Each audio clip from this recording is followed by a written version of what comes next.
yung sinabi niyo po na kung magtutuloy-tuloy nga ay posible yung kasuhan, saan niyo po kasuhan if ever po?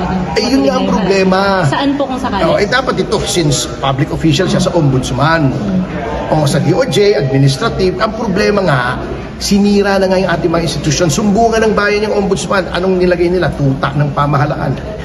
Obvious naman yan eh. Ako, yung sinasabing hindi ganito, kalokohan naman yan. Yun ba? I mean, matatalino naman tayo mga tao. Alam naman natin kung ba't nandyan si Poyeng Remulla sa ombudsman para wala na tayong mapagsumbungan. Kahapon lang na-dismiss yung plunder case against kay Ralph Recto. Pero sa mga kalaban ng gobyerno, katulad ni si Bong Revilla, malversation, wala namang malversation. Si Jinggoy, pinakulong nila dahil lamang kumontra sa kanila. Pumunta sa block ni Cayetano, kitang-kita naman natin ang ginagawa. Bukod po kay Director Batibag, meron pa kayong ibang pinag-aaralan posibleng kasuhan? Siya naman ang nasa head ng agency. So by command responsibility, he should be liable for all the acts of the agency.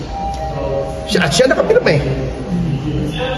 So directly sa Pero alam ko naman di siya natatakot kasi kakampi nila ombudsman eh. Yan ang problema sa Pilipinas ngayon, di ba? Walang kinakatakutan kapag ang mga opisyal natin begin to act with impunity because alam nilang walang liability kasi kakampi nila lahat ng sumbungan.